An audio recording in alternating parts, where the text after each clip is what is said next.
I always thought I was playing life the right way. Work hard, stay quiet, keep my head down. And maybe, just maybe, the universe would reward me. I'm Mira Jameson, 31 years old, single tax analyst mildly addicted to spreadsheets and caffeine. 2 weeks ago, I crossed off a massive goal. I bought my first apartment. All mine, no roommates, no rent, no strings. The down payment came partly from years of frugality and partly from my late grandfather's inheritance. Grandpa Leo was the only one in my family who ever saw me. Not just looked, but saw. He left me enough to boost my savings past the home ownership finish line. I didn't buy anything fancy, just a 2-bedroom fixer-upper 10 minutes from my office. Ugly paint, cracked tiles, but solid bones. My Saturday evenings used to be wine and Netflix. Now it's paint fumes and DIY YouTube tutorials. It's weird, but there's something peaceful about scrubbing a stranger's wallpaper off your own walls. You get time to think. And I had plenty to think about. Like the cryptic call I got from my mom last Thursday. "Mira, sweetie," she said too sweetly, "can you come by next Saturday family meeting?" I froze, mid-scrape spatula still in hand. Family meeting. Since when do we do those? Oh, it's just something fun. A little surprise. Your sister and Logan will be there too. Bring one of those cakes from Midtown Bakery, the chocolate one with the ganache, okay? My alarm bells started ringing. Whenever Mom uses her light and breezy voice, something big is coming, and not in a good way. I pressed Mom. "What is this actually about?" She deflected, "It'll be a nice gathering. The whole family just come. Be here by 4. Don't forget the cake." Then she hung up.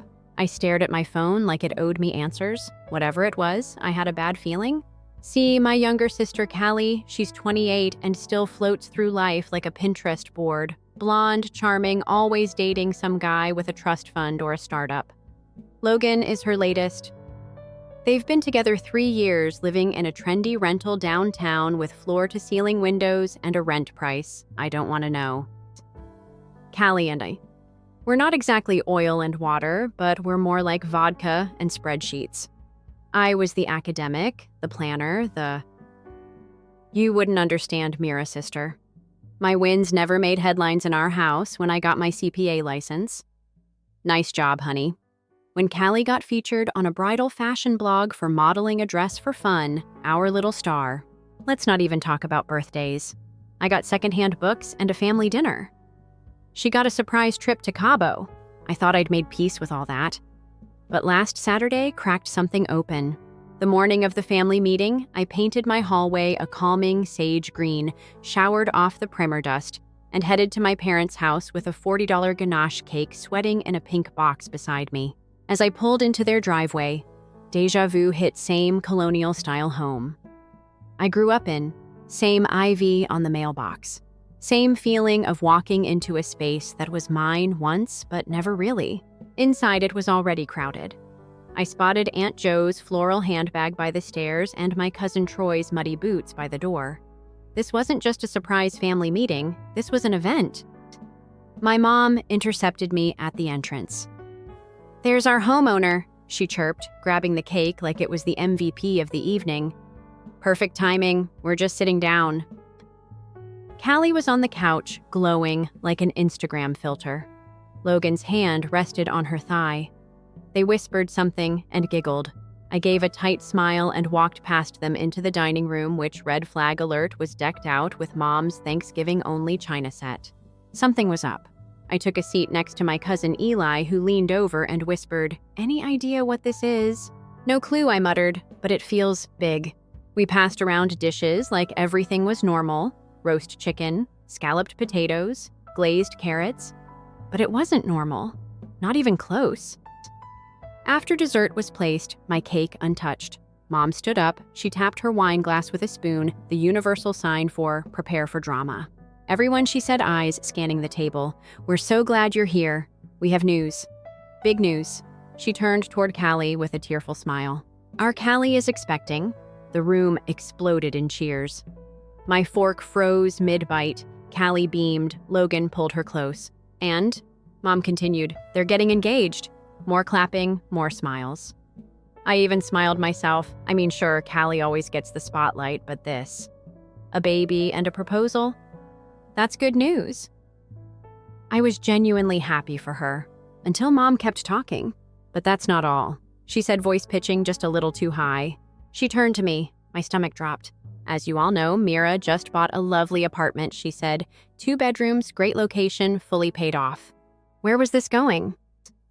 Mira, sweetie, she said, voice like a knife wrapped in cotton. Callie and Logan need a home to raise their child.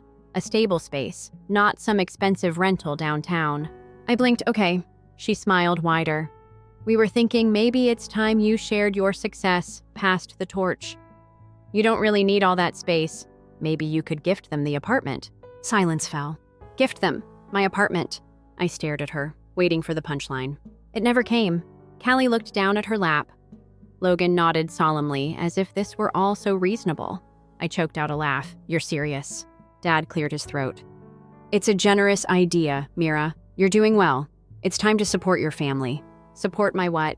Aunt Jo chimed in. It's not like you have a husband or kids, dear. That hit like a slap. I worked for that apartment. I said quietly. I saved every dollar. I didn't take vacations. I didn't buy lattes. I spent a decade building that future. And you want me to hand it over like a party favor? Mom's smile vanished. It's not like that. You're being dramatic. No, I said I'm being clear. The answer is no. Callie started crying. Logan put his arm around her. Mom's expression twisted into something ugly. You're heartless, she spat. Then, no joke, she picked up the cake I brought, that perfectly frosted ganache miracle, and hurled it at me. It exploded against my chest. Chocolate everywhere. Gasps, then silence. I stood there, dripping frosting heart hammering in my chest. And then I walked out. I didn't scream. I didn't slam the door. I just left. Because in that moment, it was crystal clear I wasn't family. I was a convenience. And they'd just lost me. I drove home with ganache drying on my skin and my hands still trembling. My steering wheel was slippery from the frosting, but my anger kept me steady. That apartment. It was the first real thing I'd ever owned. The first thing no one could take credit for. And they tried to take that from me with a dinner announcement and a dessert assault. When I got back to my place, I didn't cry. I didn't even shower. I just sat on the floor in my half-painted living room, sticky and stunned. For 31 years, I had played their game. Be the good daughter. Be patient. Let Callie shine. I never expected a thank you, but I didn't expect this either. The texts started 5 minutes later. Mom, you're being ridiculous. That cake was expensive, by the way, and you ruined the announcement. Callie. I didn't ask them to do that, but it would really help us. Dad? You embarrassed your mother. We just wanted to talk. I tossed my phone onto the couch. I'd worked 2 jobs out of college while Callie moved in with Logan and played influencer. For a year, I skipped birthday parties to meet tax deadlines. And when Grandpa died, I was the one who helped organize the funeral while they asked if there'd be anything left over from the estate. And now after all that, I was the villain because I said no. No is a full sentence. I knew that. But knowing it and saying it out loud in front of a room full of judging relatives, that was a new kind of power. The next morning, I woke up sore, partly from painting, partly from emotional whiplash, and made myself a cup of instant coffee. I stood at my window, staring at my tiny city view cracked pavement, a dog walker, a kid kicking a soda can. But it was my view, and I'd be damned if anyone guilted me out of it. I dug through my filing cabinet and pulled out a manila folder labeled Grandpa Leo, Will, and Documents. It was all there, the line that said Callie and I were equal heirs to my grandparents' house, the one our parents still lived in for free. They'd never thanked us, never offered to buy us out, just moved in like it was theirs by right. I let them because I loved them. But love doesn't mean sacrifice without limit. By lunch, I had an appointment booked with a real estate attorney. His name was Marcus Green, bald, sharp, suit, sharper, smile. He listened as I explained everything. Grandpa's will, the free housing, the ambush dinner, the literal cake assault. He didn't blink. Do you want to pursue eviction? I blinked back. Is that even possible? You're half owner of the property. They live there by courtesy, not by legal right. You can request a partition. Either they buy you out or you force a sale. I hesitated. I don't want to be cruel. Marcus tilted his head. Was throwing a cake in your face? Kindness? Touché. I just want boundaries, I said. He nodded. We'll start with a formal letter of intent. It won't be a surprise, but it'll be real. The letter went out 3 days later. By then, the comments on Mom's Facebook post had reached peak hysteria. She refused to help her sister. She's always been cold. I remember at Callie's dance recital, she didn't even clap. Some women just aren't meant to be part of a family. Funny how none of them mentioned the cake. Funny how nobody asked me what happened. I was tagged in a dozen posts. I didn't comment, I didn't react, I just blocked all of them. 5 days later, the doorbell rang. I didn't answer, but I recorded everything from behind the peephole. You're really doing this. You're evicting us. Dad's voice.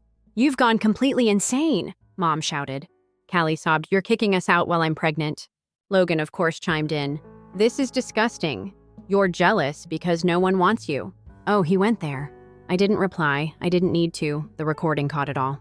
When they left, I emailed the audio to Marcus. He called within minutes. This strengthens our position, he said. They've demonstrated hostility and harassment. If needed, we can seek a no-contact order. I nodded, even though he couldn't see me. Proceed. He did. Mediation was scheduled for the following Monday. I showed up in a navy blue blazer and combat boots. Professional, but not passive. Callie walked in like she was attending a spa day. Hair perfect, makeup glowy, hand perched on her barely there bump. Mom looked like she hadn't slept. Dad looked like he wanted to flip the table. Their lawyer started with a guilt trip. The house has sentimental value. Selling it would displace the family. Marcus countered with the recording, the Facebook posts, the messages. You don't get to weaponize guilt and then claim victimhood, he said flatly. After 2 hours of emotional warfare disguised as mediation, they folded. The house would be sold. Proceeds split down the middle. Mom burst into tears. Mira, please, you're our daughter. Don't do this. That word daughter felt like a joke. Where was that energy when they handed my apartment to Callie like a hostess gift? The house will be sold, I said. And after that, we're done. I walked out before they could respond. 2 months passed in a flurry of signatures, property inspections, and real estate listings. The house sold above, asking good market, good location.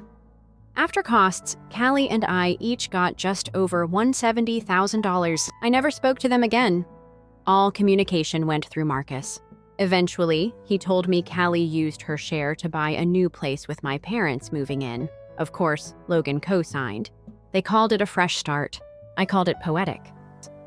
Me, I kept my apartment, invested the windfall, fixed the broken tiles, painted the bathroom a stubborn shade of navy. I stopped checking Mom's Facebook, stopped wondering if they'd ever say sorry, because I already knew the answer. They wouldn't, and that's okay. I'm not the family villain they made me out to be. I'm just the one who finally said no and meant it. 2 months. That's how long it took for the house to sell for the money to hit our accounts, and for me to realize just how heavy my family had been sitting on my chest my whole life. The night the funds cleared, I stared at my bank app until the screen went dark. I was officially more financially secure than I'd ever been. No debt, a fully owned apartment, a healthy savings account, and the strangest feeling in my chest. Not happiness, not victory, just silence.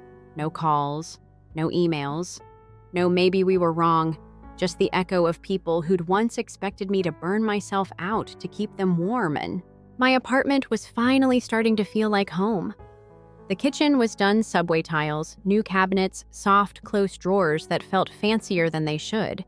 I even bought a rug, like an adult, a ridiculously overpriced but beautiful rug, and yet even in that comfort, the silence sometimes rang loud. One night I stood on my balcony with a glass of wine, staring at the stars barely visible past the streetlights. My neighbor from 3B was playing soft jazz through his open window. It should have been peaceful, but my mind wandered. I wondered if Callie had had the baby yet, if she was still with Logan. If my parents were treating her like the center of the universe, even as she changed diapers and lost sleep. I wondered if she ever thought about that dinner, the look on my face as the cake hit the silence after the demand, the absolute Betrayal. Then I wondered why I still cared. I wasn't invited to the baby shower. Of course not. But mutual friends sent photos anyway. Pastel balloons. Logan kissing Callie's stomach. My mom holding up a tiny onesie that said, Nana's favorite. Of course. No one mentioned me not once, as if I never existed. It stung more than I wanted to admit. But here's the thing about heartbreak. It gets quieter. One day you stop expecting the apology. The next, you stop needing it. And then, you start rebuilding on your own terms. That's what I did.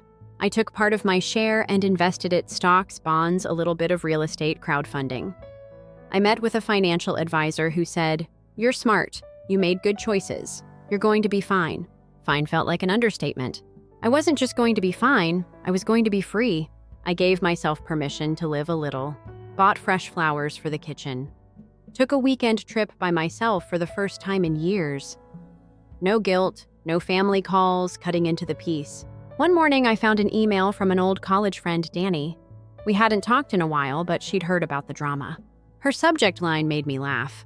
Subject, so you went full badass. She invited me to grab coffee.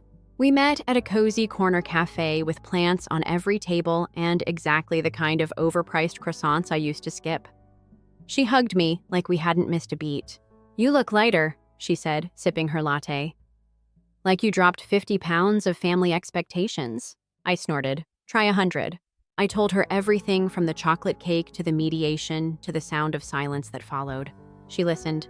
No judgment, no shocked gasps, just understanding. I went through something similar, she admitted. Different details, same flavor.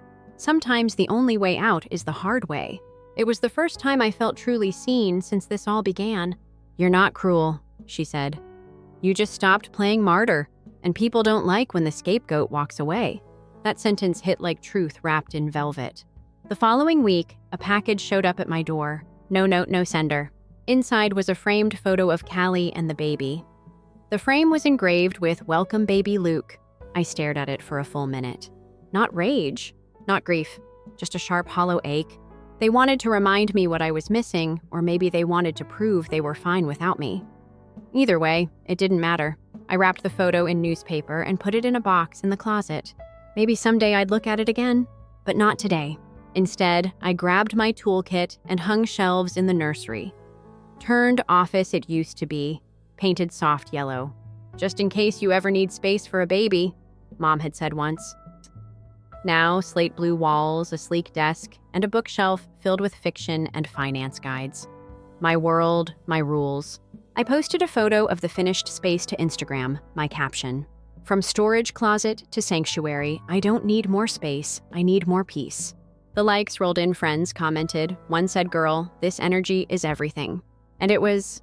That evening I opened a blank page on my laptop and started writing. Not a blog, not a tell-all. Just my story. For me, the quiet girl who never made a scene, she finally had something to say. Sometimes healing shows up in the strangest ways. Like when the shelf you installed by yourself stays up and your monitor doesn't crash to the floor in the middle of a Zoom call. That happened the following Monday, and I swear it felt like a small miracle. I laughed when the meeting ended and the shelf was still standing. And then I cried. Not because I was sad. Because for once, I'd built something that didn't fall apart. I hadn't spoken to my family since the day I walked out of mediation. No birthdays, no holidays, just space, glorious, echoing space. Callie gave birth in March. I didn't get a photo, not directly, at least. I saw it through a co-worker who was still Facebook friends with Mom. Baby Luke, born at 7 pounds 4 ounces, wrapped in a pastel blanket like a Hallmark movie. He had Callie's nose, Logan's ears, and not a drop of me in his world. For a moment, I wondered if I should feel guilt. Then I reminded myself I wasn't the one who slammed the door, I just stopped reopening it. By spring, my life had shape. I worked from home 2 days a week. I joined a book club where nobody knew my family or my history. I even matched with someone decent on a dating app. 2 coffee dates and 0 red flags. Progress. But life has a way of testing your boundaries. It started with an email from Mom. Subject, let's talk. That's it, no body text, no greeting. Just that, I didn't reply. 2 days later came another one, longer, rambling, emotional. I know things got out of hand. I overreacted and I miss you. Your father misses you. Callie isn't doing well emotionally, and I think the stress of the house sale and the transition really impacted her postpartum recovery. She needs her sister. Luke should know his aunt. We all make mistakes, Mira. But family forgives. Come home. Come home. Like I hadn't built my own already. I read it 3 times. Then I archived it, not deleted, just shelved. That's all they ever wanted, really, for me to shelve my needs, my voice, my spine. A week later, my doorbell rang. It was Callie, holding Luke. I didn't open the door immediately. I stared through the peephole for a good 30 seconds. She looked tired. Not influencer tired, real tired. Unwashed hair, no makeup, eyes like cracked porcelain. I opened the door slowly. She forced a smile. Hey. Hi. Luke gurgled. He had a little hat with bear ears. I felt my chest tighten, but I didn't reach for him. Can I come in? I hesitated, then stepped aside. We sat on the couch in silence for a while. She jiggled Luke gently in her arms. I didn't know where else to go, she finally said. Mom and Dad are hard to live with. Logan works late. I've been alone with the baby most days. I nodded. Let her talk. I didn't ask them to do what they did, she said quietly. I didn't know they were going to ambush you. I just found out the day before. That's not an excuse, I replied. Calm, factual. She looked down, I know, but I didn't know how to say no. You always knew how. That hit harder than I expected, because she was right. Callie had been raised to please, to smile and charm and float. I was raised to work, to solve, to disappear when convenient. Neither of us got what we needed. We just got different kinds of neglect, wrapped in different kinds of expectations. I brought this, she said, fumbling in her diaper bag. A folded envelope, my name on the front. Inside a photo of us as kids. Matching pigtails. Plastic tiaras. Chocolate on our cheeks. The kind of picture you forget exists until someone reminds you. Grandpa took that, she whispered. The day he bought us ice cream and told us to always look out for each other. My throat went tight. I'm sorry, Mira, she said. Not just for that night, for all of it, for being silent, for letting them make you the villain. I stared at her, then at Luke, then back at the woman who'd once been my little sister before the world decided she got the spotlight and I got the stage crew pass. I'm not angry anymore, I said. Her eyes widened. I just don't have space in my life for people who expect me to burn so they can shine. If you're here because you want me, not my apartment or my silence, then okay. But if this is another guilt trip in a cuter outfit, I'm not playing. Tears welled in her eyes. I don't want anything from you. Just maybe a chance to try again? I took a deep breath. Then we start small. I said no pretending, no scripts, just truth. She nodded. That day I didn't hold the baby, but I walked her to her car, and as she buckled Luke in, she said something I'll never forget. You didn't just say no to them. You showed me I could too. And that was the closest I'd ever gotten to justice. Callie didn't show up the next day, or the day after that. And honestly, that was fine with me. I meant it when I said we'd start small. It's one thing to crack open a door, it's another to rip it off the hinges. Still, her visit stayed with me. The old photo, her tearful apology, the way she said I showed her how to say no. It echoed in my mind while I brushed my teeth. Made dinner, did my taxes. A quiet little voice asking, what if she really meant it? So I did something I never thought I would. I emailed her. Subject, about that start. Next Tuesday, 11 a.m., that coffee place near the library. Bring Luke, or don't. Either way, I'll be there. I didn't expect a response, but she showed up. Late, obviously. 10 minutes hair in a messy bun, burp cloth over one shoulder. And Luke, wide-eyed alert, gumming a giraffe toy like it owed him money.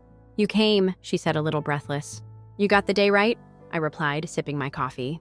She laughed. It was a real laugh, not polished for social media, not dipped in sugar. She didn't push me to talk. I didn't push her to explain. We just sat there for an hour sipping coffee while Luke tried to knock over everything in arm's reach. She looked tired, but lighter. That became our routine. Every other Tuesday. No big declarations. No family drama. Just two sisters and a baby in a coffee shop trying to figure out if there was anything worth rebuilding from the ashes. The surprising part, it helped. Not just her, me. Because it made me realize something no one had ever said.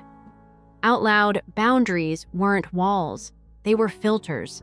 They didn't keep everything out, just what didn't belong. I wasn't cutting my entire family out of my life forever. I was just filtering the parts that used to choke me. Like my mother. Oh, my mother. It started with little things. She'd comment on Callie's photos with passive-aggressive jabs. Wish your sister had been there, or some people never learn what real family means. Then she escalated. I got a letter in the mail, handwritten 8 pages, front and back, a roller coaster of blame and guilt and faux concern. You used to be such a good girl. You've changed. Callie misses you. We all do. Even if you hurt us. I laughed loudly alone in my kitchen. I didn't respond. Instead, I wrote a letter of my own. But not to her, to myself. I wrote every way they made me feel invisible. Every dinner where I was overlooked. Every birthday party where Callie got the spotlight and I got the leftover attention. Every sacrifice they demanded and every thank you I never got. And then I ended it with the sentence that changed everything. I forgive you, not because you deserve it, but because I refuse to carry your shame anymore. I folded the letter, lit a match, and watched it burn safely in my kitchen sink. Not a performance, not some symbolic ritual, just closure. That weekend, I helped Callie pick out curtains. We didn't talk about mom or dad or the house we sold. We just held fabric swatches under natural light and debated shades of gray, ash or charcoal slate or smoke. She asked if she should invite them over. I said that was her decision to make. But if they came, I wouldn't. And she didn't argue. Small wins. A few days later, something wild happened. I got a message on LinkedIn from Logan. Yes, that Logan. Hi, Mira. I know we haven't spoken in a while. I just wanted to say I admire how you handled everything. I didn't understand it back then. I was caught up in the chaos, but now I do. You stood your ground. You protected yourself. I think that's powerful. I reread it 3 times. I didn't reply. But I'll admit it felt validating. Not because I needed Logan's approval, God no, but because it proved that truth has a ripple effect. When you stop playing the part they assigned you, people notice. Sometimes too late. Sometimes just in time. That same week, Callie sent me a voice memo. She'd been crying, but her voice was calm. Mom told me today that you've always been jealous of me, that you wanted to be the favorite, but didn't know how to be lovable. And for the first time, I didn't just listen. I told her to stop. I told her that what she said was cruel, that I'm tired of pretending her words don't hurt people. She paused. I don't know if she heard me, but I heard myself, and that's new. I sat in my bed, phone pressed to my chest, staring at the ceiling. Maybe this was what healing looked like? Not fireworks and big reunions, but quiet, deliberate moments of truth. The next Tuesday, Callie brought Luke in a little corduroy vest that made him look like a tiny professor. We both laughed. I snapped a photo. And for the first time, I didn't feel like I was watching someone else's life happen without me. I was in it. Not as the scapegoat, not as the sacrificial sister, just as Mira. A woman with her own keys, her own voice, and finally her own peace. It's funny how the things you once craved start to feel irrelevant. Apologies, invitations, recognition. I used to imagine my mother finally saying the words, "I'm sorry, I was wrong." I thought if I heard that it would heal something deep in me like a splinter pulled free. But now I didn't need it. Not because I stopped caring, because I stopped waiting. It had been 6 months since I walked out of that dining room covered in chocolate cake. 6 months since I set boundaries and stuck to them. 6 months since I stopped trying to earn love from people who only valued what I could give, not who I was. And I was still standing, still whole, still me. Callie and I weren't best friends. Not yet, maybe never. But she tried. She kept showing up, Tuesdays at the coffee shop, random texts with memes and "you'd love this article" links. Once she even Venmo'd me for the latte she spilled on my shoe with the caption "for emotional damages."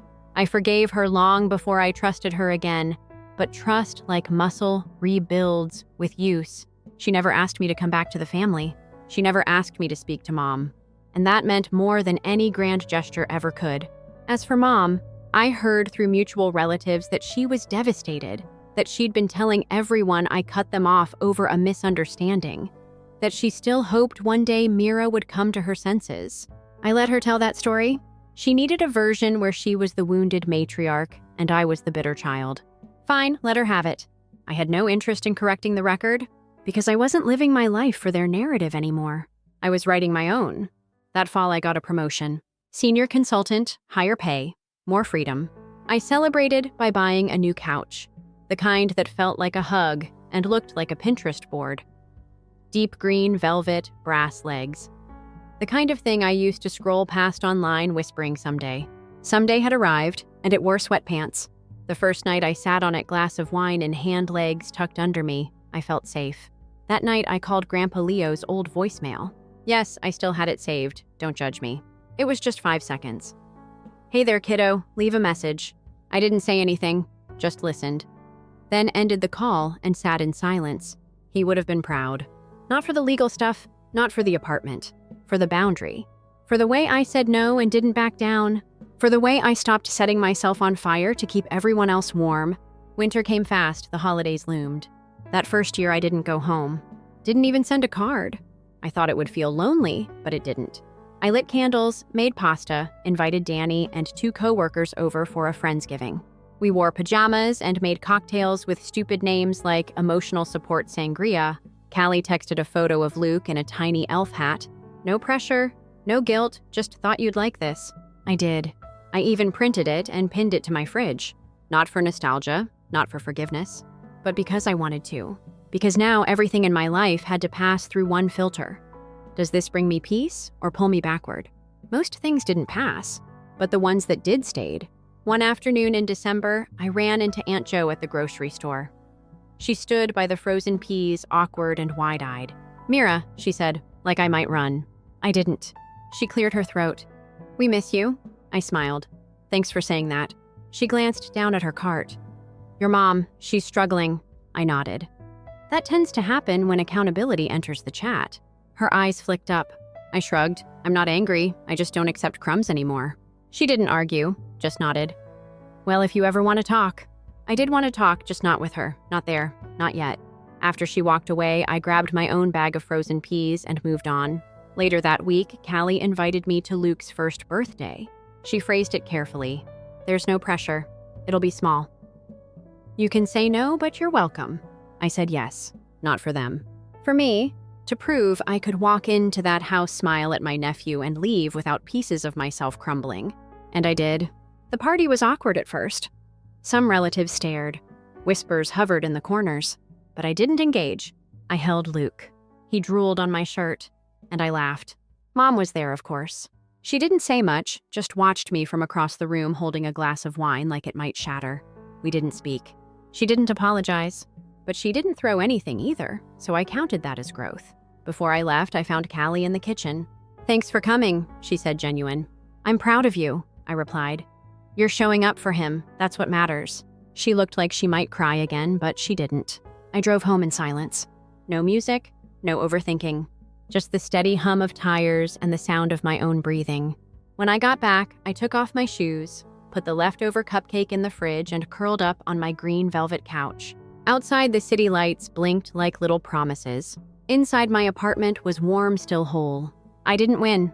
There was no scoreboard, but I had peace. And peace isn't loud. It doesn't scream. It doesn't demand attention. It just is. Like sunlight on your face. Like a locked door you hold the key to. Like a shelf you built yourself that hasn't fallen down. And that's enough story too. Monica is my name. I was promoted last month and I'm 33. For the position of Regional Operations Manager, I've been working really hard for someone who began as an intern. It's not bad. Is it? I was able to start saving for the house at last because of the large income increase. I've been having dreams about it. Something with a backyard, where I could grow some tomatoes and maybe some flowers. I kept it a secret from my family. If you knew them, you would understand why that could seem strange. Instead, I invited my coworkers to a party at O'Malley's downtown. Dave from accounting finally made an appearance for Monica, and Sarah brought those adorable mini quiches that everyone adores. I held out my drink and they all cheered. May, she always remember us small folks. I chuckled, but I was secretly wondering why I hadn't said anything to my parents or my sister Lisa. My family has a tendency to treat me like their own ATM. Dad needed $800 for urgent roof repairs just last month. Mom's washing machine broke again during the third emergency of the year. Who do you think purchased the new one? Yes, I do. And let's not even talk about Lisa. Lisa is 36. Tom's wife has 2 children, Kaylee and Jaden. Despite working, they are perpetually broke. Could you assist with Jaden's karate lessons this month? Monica, we're a little short. Monica Kelly requires new shoes, dance shoes, and rental housing. Deal, it never stops. The problem is that Lisa has always been the best kid. She was the center of the world when I was growing up. She received the college fund, the newer clothes, and the larger room. Yes, you heard correctly. They paid for her education out of my college funds. Lisa needs it more. They said you're smart, Monica. You'll figure something out. So I did. I worked 3 jobs through college, graduated with honors, and clawed my way up the corporate ladder while Lisa dropped out junior year because she got pregnant. Now she posts on Facebook about how hard it is being a mom while I pay for her kids' activities. 2 weeks after my promotion party, my phone rang. Mom, Monica, honey, we're planning a family gathering this Saturday at La Maison. You know that fancy French place downtown? It's a surprise. So don't tell anyone, a family gathering. What's the occasion? Oh, you'll see. Just be there at 7 p.m. Okay, and dress nice. That was weird. My family never did fancy restaurants. Pizza Hut was about as upscale as we got, but whatever. Maybe Lisa got a promotion or something. God knows it wouldn't be to celebrate anything I did. Saturday came and I took an Uber to La Maison. The place was even fancier than I remembered. White tablecloths, crystal glasses. The works. I walked in and nearly had a heart attack. The entire extended family was there. Ed, Carol from Phoenix, Uncle Mike from Boston. Cousins I hadn't seen since high school. At least 30 people all dressed up and sitting at this massive table in the private dining room. Monica, Mom waved frantically. Over here, sweetie. I made my way over, feeling like I was in some weird dream. The empty chair next to Mom had my name card on it. As soon as I sat down, everyone started clapping. What's going on? I whispered to Mom. She just smiled and tapped her wine glass with a fork. The room went quiet. Thank you all for coming. She began giving me this look I couldn't quite read. We're here tonight to celebrate something very special. Our Monica has received a big promotion at work. More clapping. My stomach dropped. Now Mom continued her voice. Honey sweet. But with that edge I knew too well. Monica didn't tell us about this wonderful news. She chose to celebrate with her work friends instead of her family. But we found out anyway, didn't we? Lisa leaned over, smirking. Cousin Beth saw you at that bar. She told Mom everything. Great, just great. Mom raised her glass. So tonight, we celebrate properly. Order whatever you want. The most expensive dishes, the finest wines. Nothing's too good for our Monica's special night. The relatives went nuts. Menus flew open, and suddenly everyone was ordering lobster filet mignon, bottles of champagne. People who presumably couldn't pronounce half the meals were pointing at the priciest ones and asking the server what they were. I sat there with a glass of water, my hunger gone. This wasn't a celebration, this was a penalty. Dad bought 3 bottles of the most costly wine on the menu. Carol. But the seafood tower, Uncle Mike ordered 2 appetizers and 3 meals to sample everything. About an hour in the restaurant, manager approached our table. She bent down to speak to Mom. Excuse me, ma'am, who will be managing the bill this evening? The current sum is fairly large. Mom didn't skip a beat. She pointed at me and yelled loudly enough for everyone to hear, Oh, Monica will take care of it. She is our own ATM. Everyone at the table burst out laughing. Anger and embarrassment burned across my cheeks. These individuals who were members of my own family were treating me like a credit card with no limits. I didn't create a scenario, though. I didn't leave all at once. As I watched them place more costly orders, I simply grinned and sipped my water. Let them enjoy themselves. My plans were different. It took an additional hour to finish the supper. I saw my family shove things they couldn't even pronounce into their faces. Cousin Jerry asked the waitress if the foie gras he had ordered came with ketchup. Marie also complained that the $200 Wagyu steak was too tiny. I continued to check my phone under the table and sip water. In the meanwhile, I had a strategy in mind, and the more irate I grew, the more obvious it seemed. "Why don't you eat, Monica, loud enough for everyone to hear?"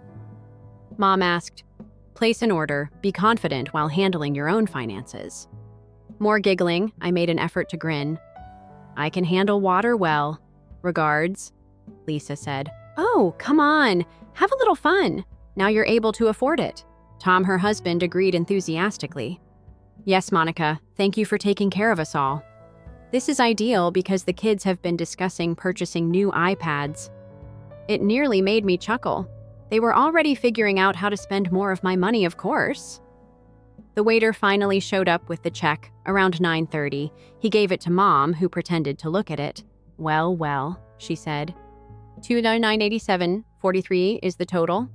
However, isn't that nothing for our Monica now? With this arrogant expression on her face, she slipped the check over the table to me. After carefully inspecting it, I placed it back on the table. I grabbed my handbag and said, "I have to go to the bathroom. I'll be right back." Avoid taking too long. After me, Dad phoned. "The employees are waiting." I carefully made my way to the restroom, but I waited outside the door rather than entering. The ideal diversion was the huge gathering of people arriving for a birthday celebration. Slipping out the front door, I breathed in the refreshing night air. I was walking along the street with trembling hands, but not because of terror. I was enraged to put me in my place and shame me for daring to keep anything private. These people, my own blood and blood, had planned the entire incident. I phoned an Uber 5 minutes later as I waited. My mother was phoning when my phone began to vibrate. I chose to disregard it. By the time I arrived at my flat, the travel home had taken around 25 minutes. My phone was acting strangely. Mom, Dad, and Lisa's calls were missed. I even didn't recognize some of the numbers. The texts began to come in. "Where are you? Mom, Dad. This isn't funny, Monica." "Now return, Lisa." "You didn't actually go. My God. The manager is saying that the cops will be called, Mom. You're such a self-centered brat." "Lisa." I laughed as I browsed through them. One followed, which made me laugh even more. "Mom, the manager threatens to call the police until someone pays. Return here." I walked to the kitchen and placed my phone on quiet. I prepared a decent meal for myself because I was famished from all that water drinking. A wonderful glass of wine and pasta with garlic shrimp. The quality wine? Not the inexpensive ones. Usually I purchased. Uncle Mike Malika continued to text. "It had to be charged to your mother's credit card. Very poor actions. And how could you humiliate your parents in this way? Carol, a relative by chance. I suppose that people are genuinely changed by money. Disgraceful." I ate my spaghetti and read each one. The topic was the same for all of them. I had changed. I was greedy and self-centered. None of them brought up the fact that they had all placed the most costly orders on the menu in order to leave me with a huge bill. I entirely shut off my phone after supper and went to bed. I slept better than I have in months. Around 9 in the morning on Sunday, I woke up. I then switched my phone back on. 47. Calls were not returned. 83 text messages. After brewing coffee, I took a seat and read the highlights. Around midnight, Mom had sent a lengthy message. "Your immature actions forced me to charge $3,000 to my credit card. I am very disappointed, as is your father. Lisa is correct. You turn into a monster. We anticipate that you will deposit the funds into my account right away. It's unbelievable that you would do this to Mom and Dad Lisa following all that they have done for you." My children were giddy with anticipation for the meal. "You also ruined it." You're not my childhood sister. Tom even added his voice. Monica, you're really uncool. Now everyone has expenditures. Your stunt has cost Mom $3,000. When the doorbell rang, I was halfway through my second cup of coffee.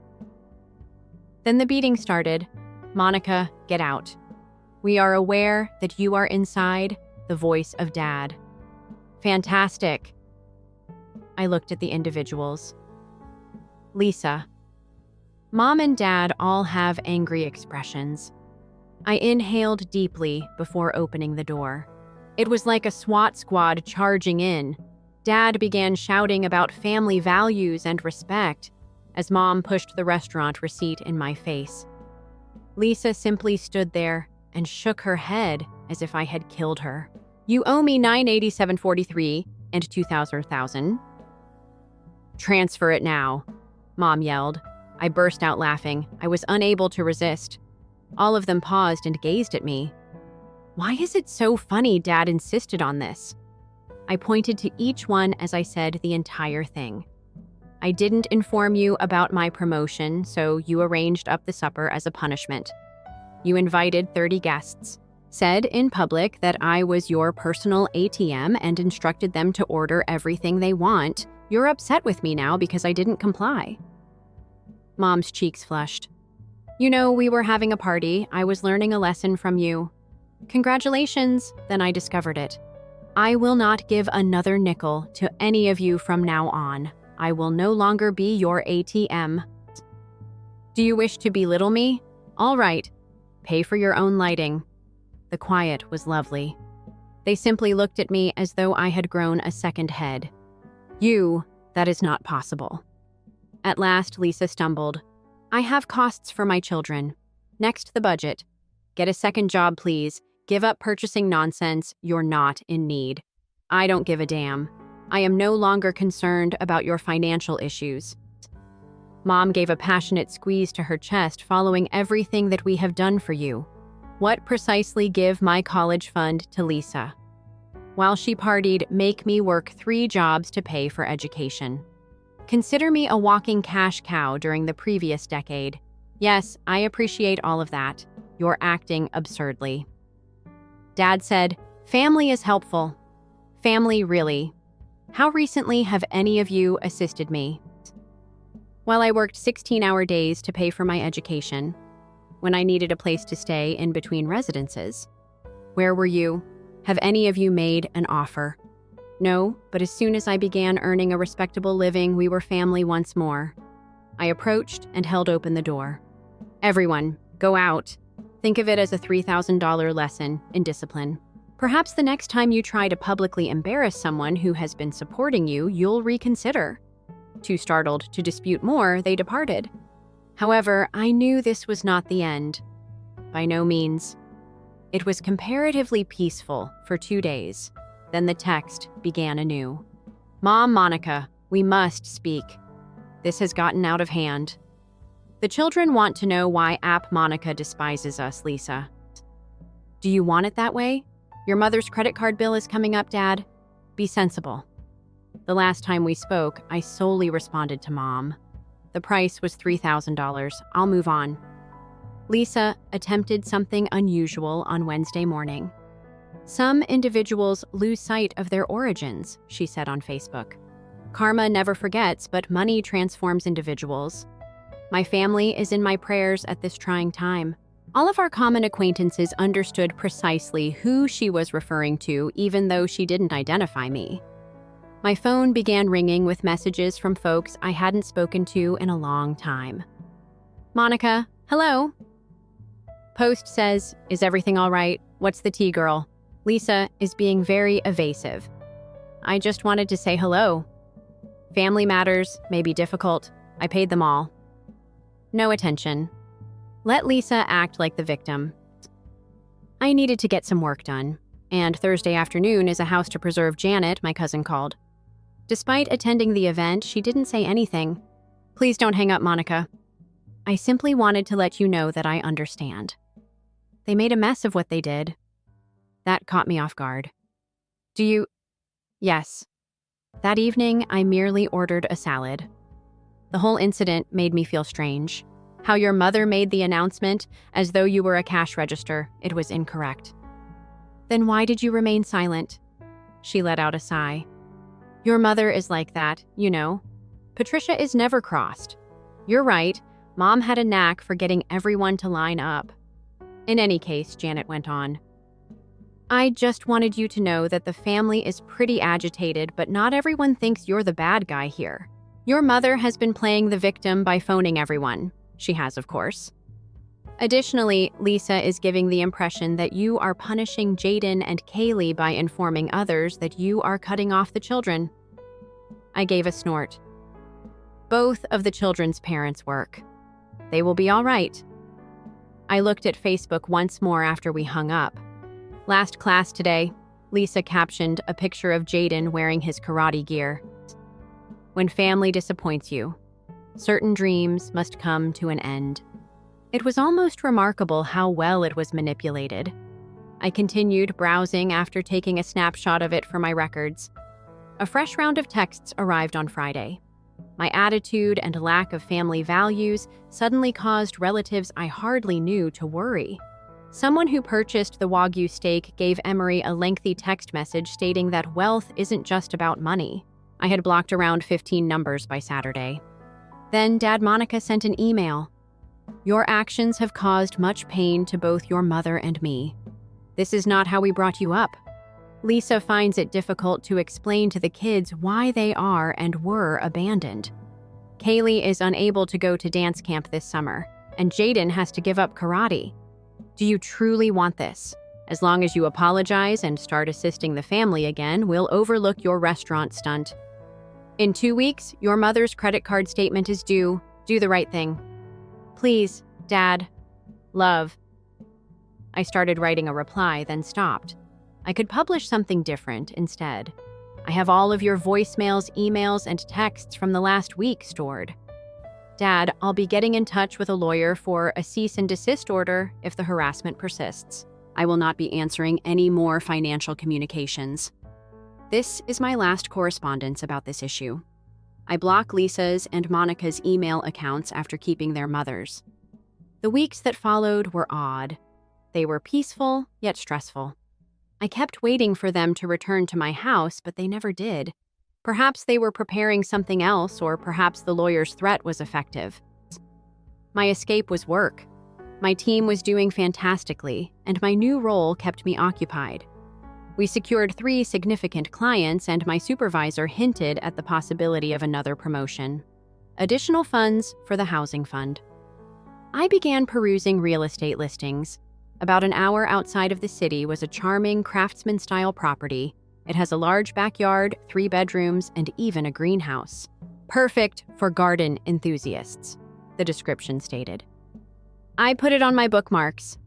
Lisa continued her social media effort every few days. In the meanwhile, one more post that is passive-aggressive.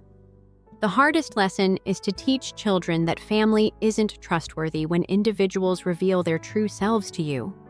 Have faith in them. I'm grateful for the genuine people who remain when things get difficult. In the end, her friends said things like, "Remain strong, you deserve better." Flooded in, I was unfriended by several of our mutual acquaintances. In any case, I would rather lose phony friends than continue to support Lisa's extravagant lifestyle. I ran across Mrs. Chen from my previous apartment complex at the grocery store one day. Monica, how are you, my love? I was informed of the family's troubles. Fantastic, Mrs. Chen. Neil, too. I'm all right. Actually concentrating only on work, she gave me an arm pat. My niece experienced something similar, you know. Since she was the prosperous one, her brother expected her to cover the cost of his wedding. The family erupted when she refused. But what do you know? They all came around after 5 years. People occasionally have to learn how to support themselves. How did she respond to it? Guilt trips, I mean. Mrs. Chen grinned. No, is a whole statement she recalled. Additionally, loving someone does not entail becoming bankrupt for them. Over the following 3 days, I gave that a lot of consideration. Though love shouldn't have a cost, I did love my family in spite of everything. I made an offer on the Craftsman House 3 months after the restaurant incident. The following day, my realtor phoned. They agreed that I would close in 30 days. I kept my family members in the dark. I didn't make any internet posts about it. This was my ambition and my accomplishment, and I wasn't going to share it with individuals who thought of me as nothing more than a financial account. Mom texted me again the day I signed the paperwork. Next month is Cousin Beth's wedding. We must talk about your present to the pair. A minimum of $500 from prosperous relatives is a family custom. I didn't answer. Rather, I grinned as I glanced at my new house keys. A mail forwarding address is required. On a bright Saturday morning, moving day arrived. I had employed expert movers. I was not going to beg my relatives for assistance. I discovered all of our special daughter's birthday cards from Mom and Dad as I was packing up my apartment. "You make us so proud," one person stated. "Yes, exactly. I'm pleased with my bank account. The new mansion could have been even finer than the photos showed. There were raised vegetable beds and old fruit trees in the rear. Even though the greenhouse required some repair, I could already picture rows of herbs and vegetables. I owned this. Mine alone, no one could make me give it up by guilt. During the first week, I unpacked and got settled. My neighbor brought over some handmade cookies on Tuesday. Greetings from the neighborhood. My name is Helen Knock, if you need anything. Regards. My name is Monica. These have a wonderful scent. It was pleasant. That's just plain, undemanding compassion. The family turmoil took an intriguing turn 2 months after I moved into my new house. Janet the cousin called once more. "This will be unbelievable to you," I said. She said, "To talk about the Monica problem, your mom invited you to another family meal. Here's the problem, though. She said she could no longer afford to treat everyone, so she sought to make them pay their own costs." I couldn't contain my laughter. "How did it go?" "Yes, that was a catastrophe. Carol requested water and a side salad, and Uncle Mike left after seeing the pricing. In about half an hour, everything collapsed. People were already departing as your dad attempted to deliver a lecture on family values." And Lisa Monica. "I'm very sorry." She made the huge revelation that she and Tom couldn't afford their present apartment and would have to relocate to a smaller one.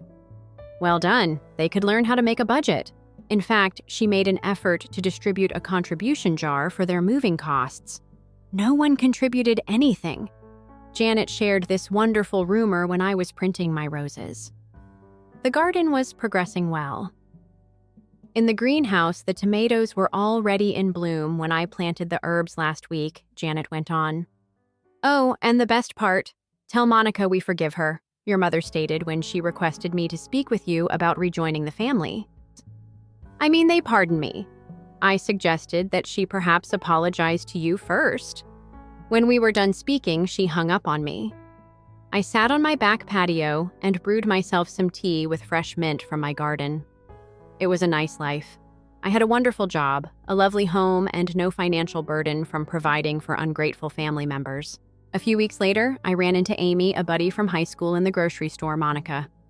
"How are you, my dear?" on Lisa's Facebook. I witnessed all of that turmoil.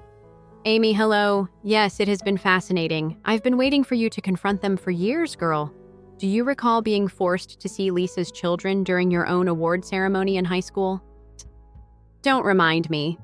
Additionally, you had to take the bus to your real work while they used your car for a week to transport Lisa to job interviews." I had nearly forgotten about it. Amy hugged me. "Well done. Really? I'd want to go have coffee someday." "I swear not to beg for money." We both chuckled. Reconnecting with someone who was aware of my past but didn't condemn me for defending myself felt fantastic. I received an unexpected email from Lisa 6 months after the event at the restaurant. The topic line was crucial. "Read this. Please, Monica, I have something to tell you. I am going through a divorce. For more than a year, Tom and his coworker have been having an affair. Last week, he moved out after depleting our joint account. The children are inconsolable. I'm not sure what to do, even though I know you despise me at the moment. After assisting with Uncle Mike's DUI legal bills, Mom and Dad are penniless, and I'm the only one with 2 kids who can hardly buy groceries. I'm not requesting cash, I simply wanted to share it with someone who might know what it's like to be alone. Regarding the restaurant, I apologize, Lisa. I apologize for everything. I spent a lot of time looking at the email. I intended to disregard it in part. While everyone else received assistance, the other portion recalled what it was like to suffer alone. I apologized for Tom and responded back, Lisa. That's terrible. You are not hated by me. I simply could not continue to be treated like an ATM. Look after the children and yourself, Monica. Postscript: a very covert food bank is located on Maple Street. When I was broke in college, they came to my aid. I made no financial offer. I didn't kick her when she was down, but I also didn't welcome her to my new home. Mom made a call a week later. She left a voicemail, but I didn't answer. It's Mom, Monica. I had something to say. Look, I'm aware that we haven't done a good job. Since your father and I are having difficulties, since the incident at the restaurant. And now for Lisa's predicament. Perhaps we depended too much on you. Perhaps we do. In any case, I hope all is well with you. There was no apology.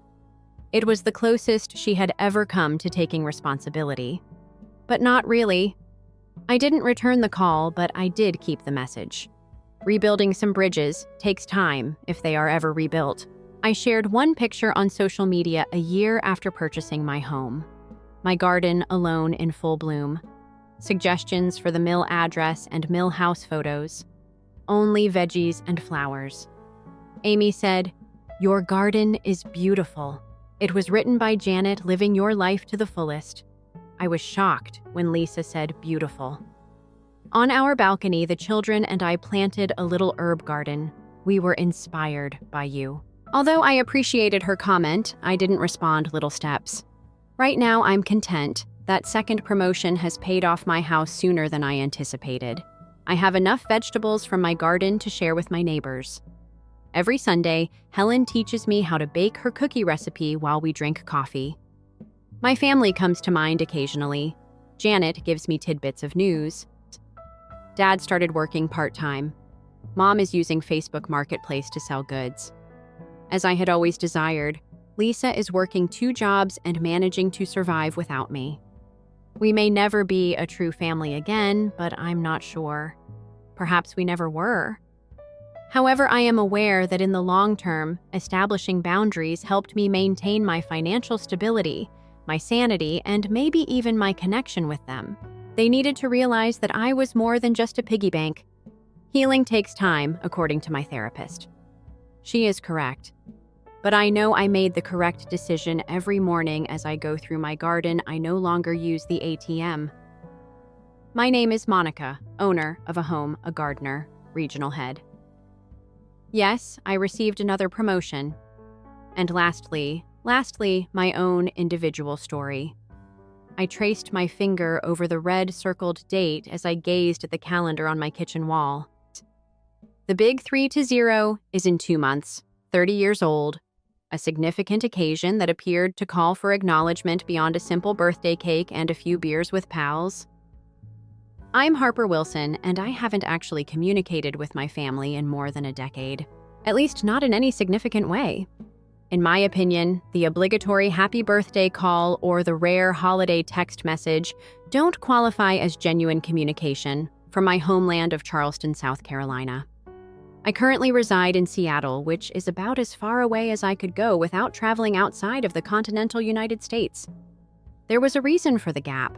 I wanted physical space to mirror the mental distance that had grown between my parents and me when I moved out at the age of 18. As a child, I was always the one in charge. I kept out of trouble, participated in all extracurricular activities that might enhance my college application, and worked hard in my studies. Amber, my sister, who was 2 years younger than me, was unique. She was the one who could convince our parents to give her everything she wanted since she was attractive and entertaining. I had a strategy. I was aware that my parents had been putting money aside for Amber's and my schooling. I was also aware of the high cost of education.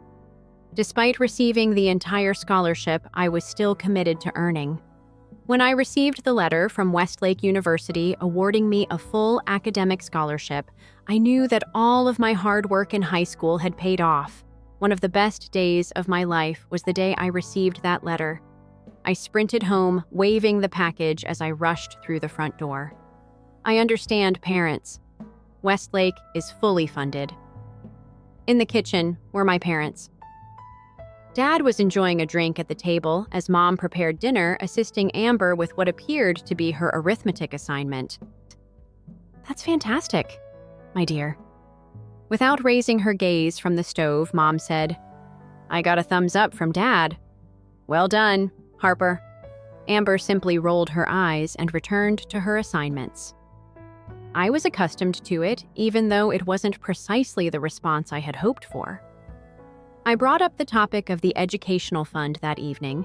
Since I received the whole scholarship, I was thinking, I replied, moving the item about on my plate. Perhaps I could rent an apartment close to university with some of the money from my educational fund. The cost of the dormitories is high, and I would like not to work long hours while enrolled in all of the courses. My gut nodded in the ensuing stillness. After exchanging glances, my dad cleared his throat.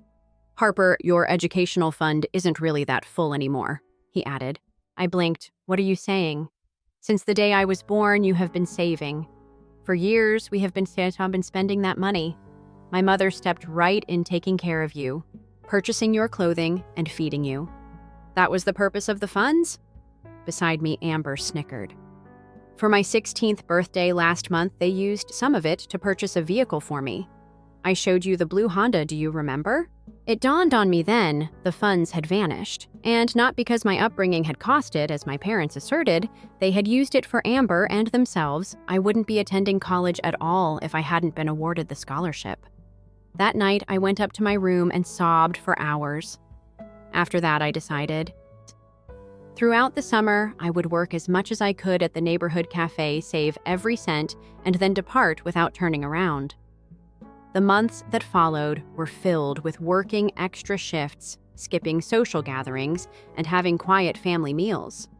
Amber often attempted to provoke me by saying how much our parents adored her, and that they were already preparing to pay for her to attend a prestigious private university in the near future. I refused to fall for the ruse. I simply worked with my head down.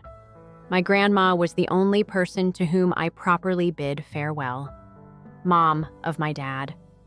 Although she didn't often step in, Grandma Ruth had always experienced the dynamics of the family. I went to see her at her modest home on the outskirts of town the day before I left for college. As we sat on her porch swing, she patted my hand and murmured, "Harper, they've never been fair to you." "The greatest form of retaliation, however, will be your own success." She then returned with an envelope after going inside. There was a $5,000 check inside. "It's been in reserve for you. Think of it as a future investment." Without saying goodbye to my parents or Amber, I packed all I could fit into 2 bags the following day, wrote a little note on the kitchen counter, and boarded a train bound for the West. I was 18 years old on August 17th, embarking on a new life with a shattered heart and a resolve to disprove everyone. Even though college was difficult, it was nothing in comparison to what I had previously experienced. About 6 streets from the university, I discovered a little flat, a shoebox with temperamental plumbing and fading paint. It was mine, though. I have ample time to get a respectable work because Grandma Ruth's money covers the security deposit, and the first 2 months' rent I got a job at a coffee shop on college, working weekends in between studying and working early before school. I wanted to have as little time as possible to think about my family. Grandma Ruth would occasionally phone to provide updates from her house. When I was a sophomore, your sister informed me that she would be graduating next month. Your parents have hired a band and are throwing her a lavish celebration. Well done, I spoke, attempting to hide my resentment. Her tuition at Belmore College is being covered by them, Grandma went on. It's not inexpensive. I laughed without a sense of humor. They are, of course, Harper. How are your classes going? The dean personally complimented me on making the honor roll 3 consecutive semesters. My finance instructors commended my work, and I was doing really well. However, I never mentioned any of this to my parents. They knew I was just scraping by. I sent out dozens of resumes once I graduated. The one that struck my eye out of the 3 job offers I received was from Pacific Northwest Financial in Seattle, which is as far away from Charleston as it gets. Although the initial pay wasn't great, the business seemed promising, and there was room for advancement in the role. With a degree and increasing self-assurance, I packed up my life and moved west once more. Although Pacific Northwest was tiny when I began, they had ambitious ambitions and astute leadership. I volunteered for the tasks that no one else wanted, worked really hard, stayed late, and arrived early. My first promotion came within 2 years. I only returned to Charleston once to celebrate Grandma Ruth's 75th birthday. I knew Amber and my parents would be there, but I couldn't miss it. I booked a hotel room, flew in for the weekend, and arrived at the party wearing a basic yet stylish outfit that I had purchased on cheap. Amber was the first to notice me. Despite her weight increase since high school, she was still conventionally attractive with blue eyes and blonde hair that resembled mine, but we couldn't be farther apart. "Well, take a look at the person who chose to be here, loud enough for guests in the vicinity to hear," she claimed. Returning is the wayward daughter. I smiled tightly at her. "Hi there, Amber. You look good. I recently received a summa cum laude diploma from Belmore Whirling." The champagne in her glass, she declared. "I have a position at Wilson and Barnes lined up. It's quite significant." I gave a courteous nod. "Well done." Next came my parents. Mom's dark hair had more gray than I recalled, and she appeared older.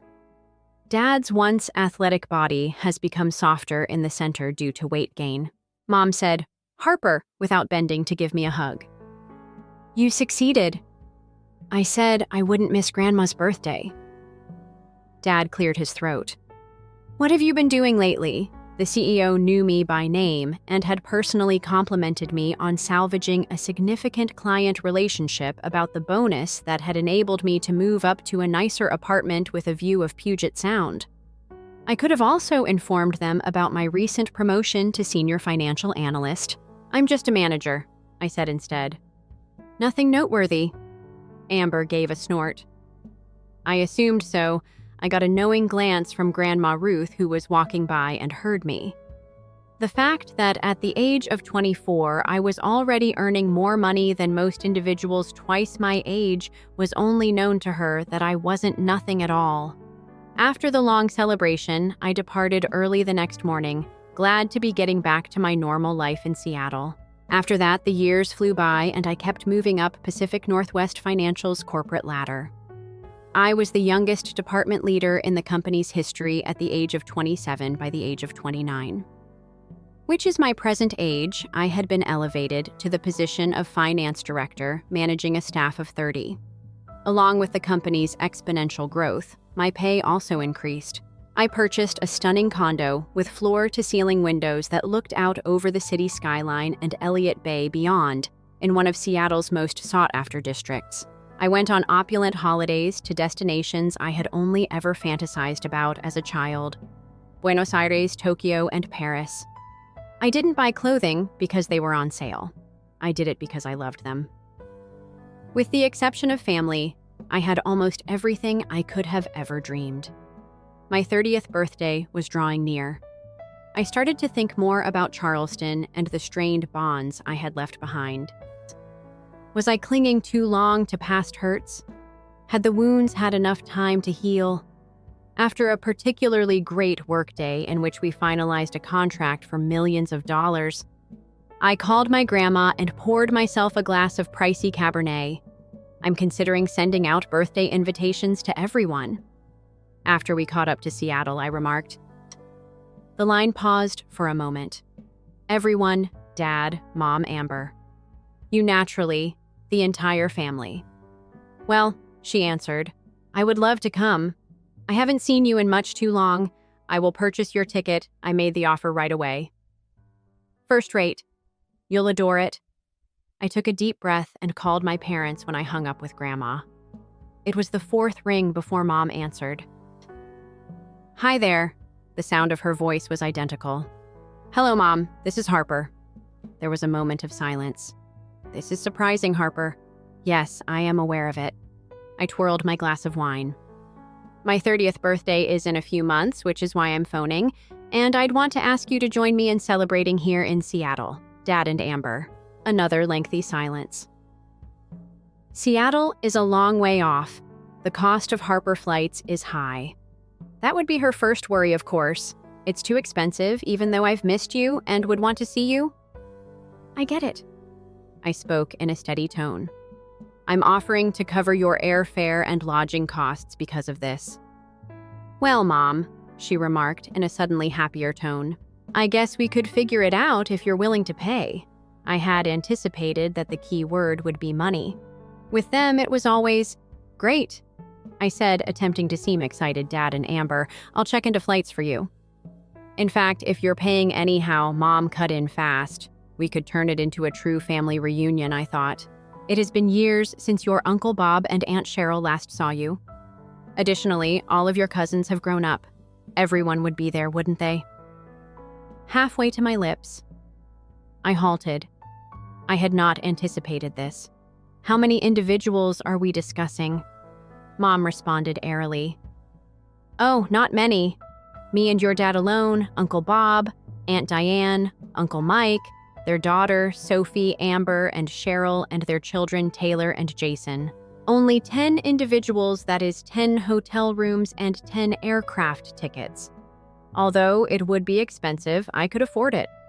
"All right," I concurred. "I can make that happen." I heard the grin in my mother's voice when she said, "Actually, simply sending us the money would make things easy.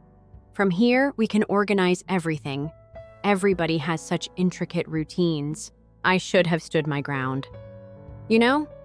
However, there was a part of me that hoped my parents had changed. Just perhaps that they truly wished to celebrate my birthday and visit me. "All right," I gave in. "What is the amount that you require?" Mom didn't think twice.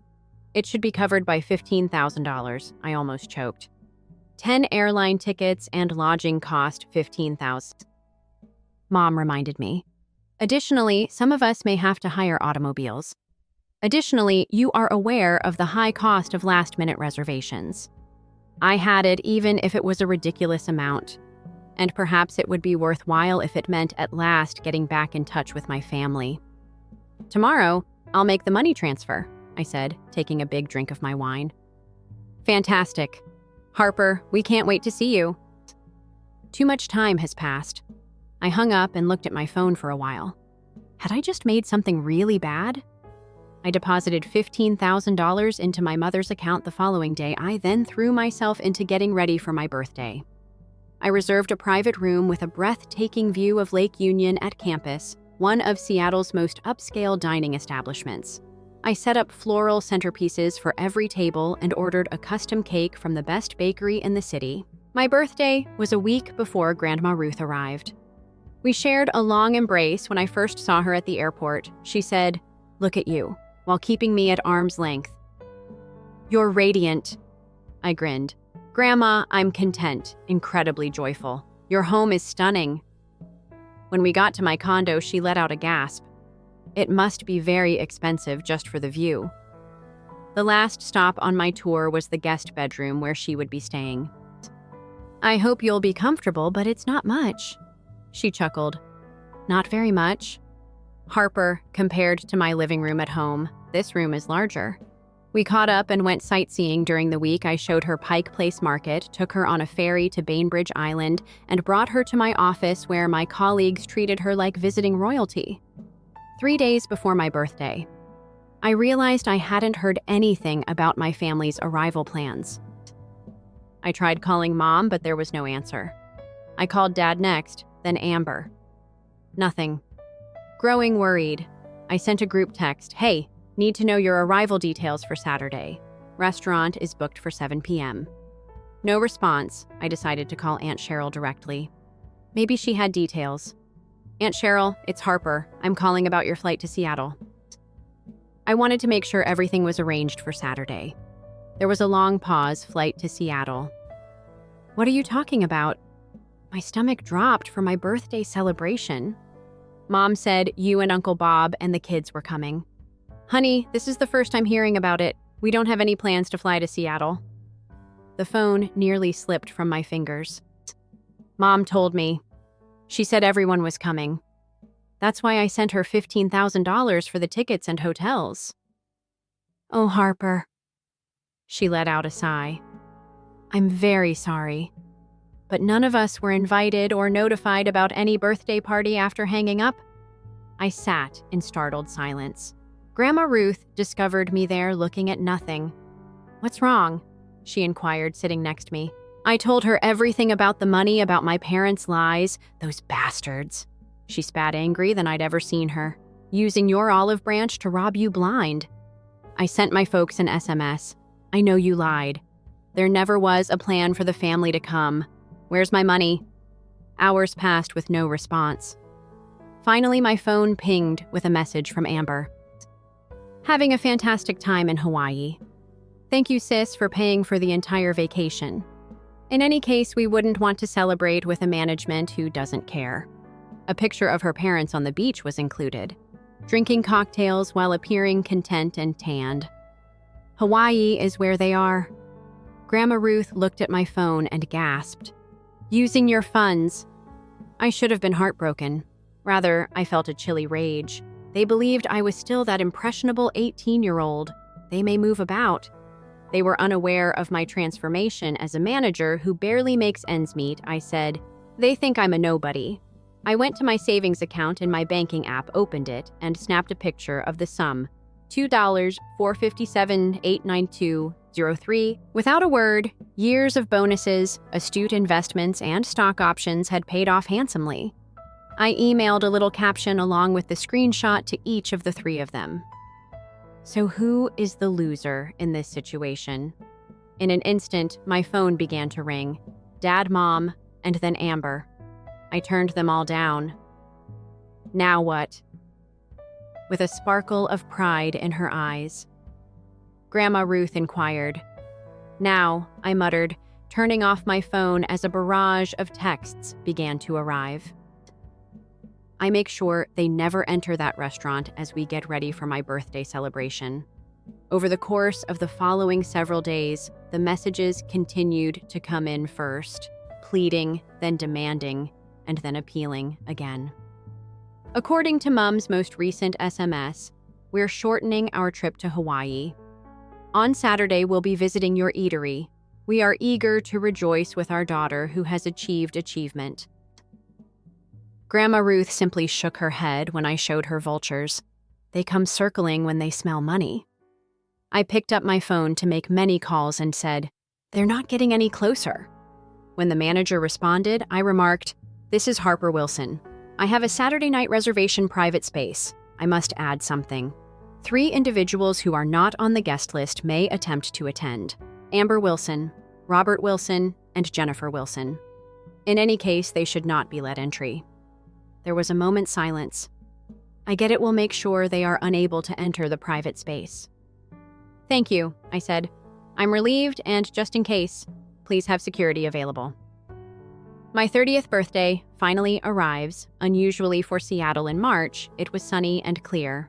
Grandma Ruth sent me a lovely cashmere scarf, which I opened during our morning together while remembering better days of my early years. I was taken aback when Aunt Cheryl called me in the afternoon, Harper, happy birthday. Listen, Bob and I were wondering whether it would be acceptable if we traveled to attend your party this evening. We cover our own expenses. Naturally, if it's all right with you, we would love to join you in celebrating. That would be wonderful. Sincerely, I said. Kelly's is where the celebration begins at 7 o'clock. We'll be there, she pledged. Grandma Ruth and I prepared together that night. The elegant black outfit I wore had cost almost a month's rent, with the emerald earrings I got myself upon my final promotion at my first apartment. Grandma donned a pearl necklace and a pretty blue pantsuit. You look stunning. As our Uber arrived at the eatery, she informed me. You look good in dirt. Its big windows showed the beautiful lake beyond, and candles were lighted against the lowering sky. After introducing herself, the maitre d' led us to the private room I had arranged, where a number of my friends were already there. With its panoramic views, sophisticated table settings, and the flower arrangements I had requested, the space was breathtaking. Waiters passed around champagne and appetizers as a tiny band performed mellow jazz in the corner. There were Trisha from work, who had been my mentor when I initially started, and my best friends from Seattle. My gym partner, Kiddo, became a close friend. Elena and Ben, her spouse, my condo's neighbors who had assisted me in settling in. And a few minutes after us, Cheryl and Uncle Bob showed up, hugging me and admiring the exquisite setting. The restaurant manager approached me in a stealthy manner when the evening was in full swing, with wine pouring and discussion booming. The people you specified are at the front desk, Miss Wilson, and they are adamant that they are anticipated at your celebration. I gave a nod. I'll take care of it. Do you want security to go with you? I answered. There was no need, but keep them close by. With my head held high, I entered the main restaurant and made my way to the reception area. And there they were. Mom, Dad, and Amber looked sunburned and out of place among the many affluent customers, all dressed in what I assumed were their vacation attire. Mom was the first to notice me. "Harper, you're there. We are denied entry by the receptionist," I answered coolly. "That's right, the guest list does not include you," Dad sneered. "Don't be silly. We are your parents." With a whiny voice, Amber added, "We came all this way. Our last-minute flights from Hawaii cost us about $2,000. "Oh, just $2,000? I arched an eyebrow. "I sent you another $13,000, but what happened to them?" They looked at each other uncomfortably. "Look, Mom," she said, her voice fading to that cunning tone I recalled from my early years. "We were wrong. That was not the right way for us to take your money, but now we're here. We'd like to join you in celebrating." "No," I said plainly. "Do you not want to join me in celebrating? Would you like to see what else I have to offer? You know, I have money now." My achievement was never important to you previously. You never once inquired about my true condition. You left me to fend for myself after spending my college funds on Amber, and then you stole from me when I attempted to get back in touch. Why should I invite you to my birthday celebration?" "Just a joke," Amber whispered. "After I paid for your trip, we were always going to arrive." "How kind," I gave a headshake. "I've had enough of you all. I offered you another opportunity at my life, but you choose to steal and lie instead." "We're your family," Mom replied, raising her voice. "You cannot simply ignore us. Observe me." I looked at the security personnel who had set up shop nearby. "Escort them out, please. Here they are not welcome." I turned and made my way back to my gathering. Behind me, their protests faded. I was grinning once again as I got back to the private room. "Is everything all right?" I went back to the table and Grandma Ruth inquired. "Perfect," I said, lifting my glass of champagne. "Where were we now?" "Yes, exactly. It was great to celebrate the remainder of the evening. We danced to the jazz band, had great wine, and ate delectable cuisine when the cake was presented. Harper's happy 30th birthday is inscribed in gold on 3 layers of chocolate ganache. I think that was the first time in my life that I felt genuinely honored while everyone sung. When the celebration came to an end, I blocked my parents' and Amber's numbers on my phone. A fresh start was needed. Grandma Ruth called from Charleston 2 weeks later with some news. Cheryl explained the situation to everyone. "Your parents pretended the entire family was invited just to take your money for their Hawaii trip," she remarked with a laugh in her voice. The conversation in the family group blew up. "Your parents aren't being talked to anymore. She was even referred to as a shame by your mother's sister." "Excellent," with an odd sense of closure, I said. "They are deserving. You know, they've been phoning me to try to persuade me to step in. After what they did to you, I informed them that I was thinking of taking them out of my will." I chuckled, Grandma. "You didn't have to do that." "Yes, but I liked it." She laughed heartily. We hung up and I went to the windows in my living room to gaze at the skyline of Seattle. As the sun sank, the sky was painted in vivid pinks and oranges, reflecting off the glass skyscrapers in the downtown area. I reflected on the long journey that led me here, the 18-year-old who left home with nothing but a check from her grandmother and a lot of courage, the college student who had worked double shifts and kept a 4.0 GPA, and the young professional who had risen through the ranks of the company thanks to hard work and talent. I had accomplished all of that without the affection or support of my parents. Brick by brick, I constructed this existence for myself. And now that I was 30, I was at last free of the hurt they had caused and the need for their acceptance. I am free to live my life as I see fit, surrounded by individuals who actually gave a damn about me.